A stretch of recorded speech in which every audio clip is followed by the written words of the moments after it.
Hello everybody, welcome back to another video. Today we're going to be having a look at Shadow CACTURNE. I actually caught this one like 10 minutes ago. So, it had great IVs for the Great League, so I decided to build it. And this is the team I'm going to be pairing it up with. Shadow CACTURNE, a very, very glassy, very, very powerful Pokemon. But it's also not a Pokemon for climbing, but it's ranked surprisingly well, and it did really well for me. And I ended up going 5-3. I accidentally let that incinerate through there. Opponent sends in Talonflame, and I'm going to respond with Clodsire. Down shields, this isn't a great matchup, but we are able to force shields from the opponent, while the opponent isn't able to force shields from us. I'm just going to call this as just the fly, and it is. I'm going to farm up and go. The opponent actually fires off their fly first, but I know this won't KO, but it will leave us very low, and I'm going to now go for the Stone Edge. Stone Edge will grab the KO from this range, so the opponent is going to respect it with a shield. I'm actually going to send in CACTURNE and only throw one Sucker Punch, so the Incinerate damage doesn't register and we're able to KO with the Dark Pulse. Opponent's going to send back in their Dunsparce, and Dunsparce is going to be immediately greeted with a Trailblaze. Trailblaze will definitely grab the KO from this range. And boost our attack. In the back, it's Toxapex, and this is really good, as Malamar actually loses in the 1 shield, but it does definitely win in the 1-0 shield, so there's just a 1 game at this point. Opponent can't really do too much. I'm going to shield up the move. It's just the Brine Bait, that's fine. They're still not going to be able to make it to another move, and I'm going to overfarm until they're in foul play range, and fire off the foul play, and that will be a GG's. Into the next match, we see a terrible lead. CACTURNE into Typhlosion, I safe switch into Clodsire. The opponent responds with Caracosta, and I'm going straight for the Earthquake. Do they respect it? They don't. They get completely one-shot, and the opponent sends in Meganium. Now, Meganium is going to be hit with Stone Edge, and this is going to do some decent damage. Meganium has quite a bit of bulk to it, though, but they're going to shield it anyway.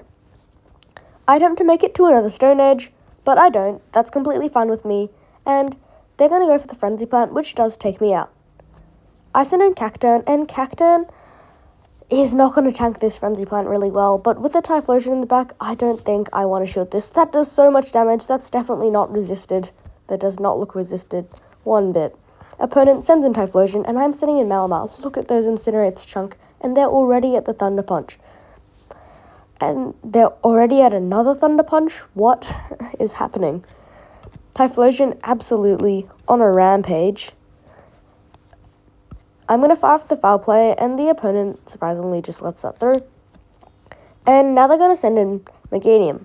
I think they probably could have won if they committed that shield on the Typhlosion.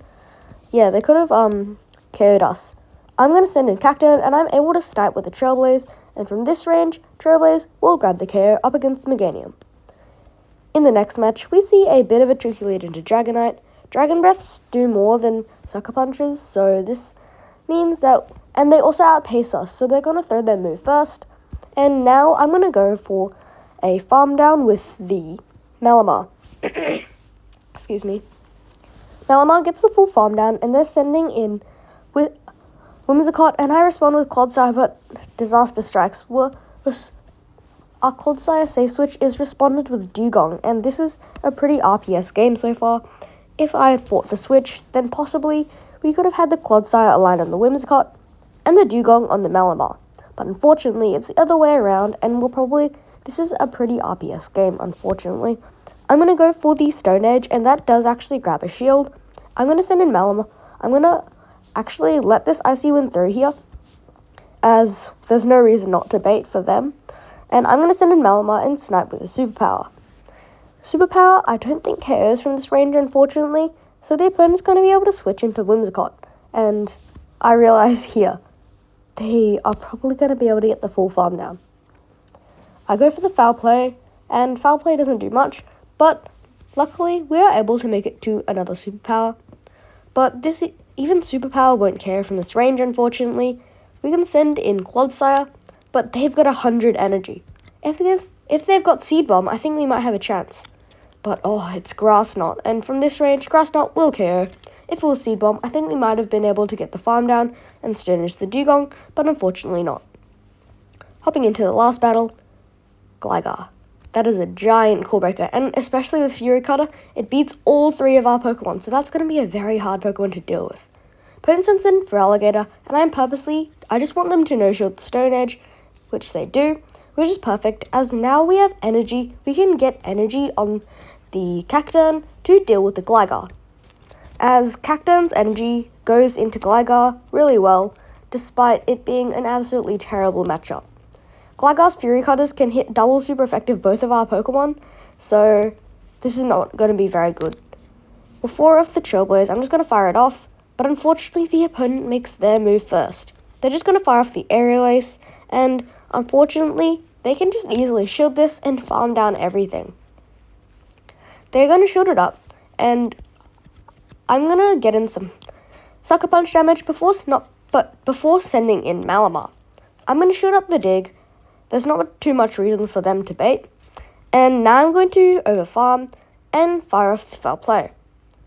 The opponent, once again, they no-shield when they probably could have won with that. But in the back, it's Poliwrath. Now, wait, we have a chance. We can farm up to the back-to-back. But I throw 2 Psywolves before the back-to-back. Which means, does one counter KO from that range? Yes, it does. That's so unfortunate. And unfortunately, we don't have a move on Cacturne either, and that's a GG's. Thank you for watching. Very hard Pokemon to run, but very fun.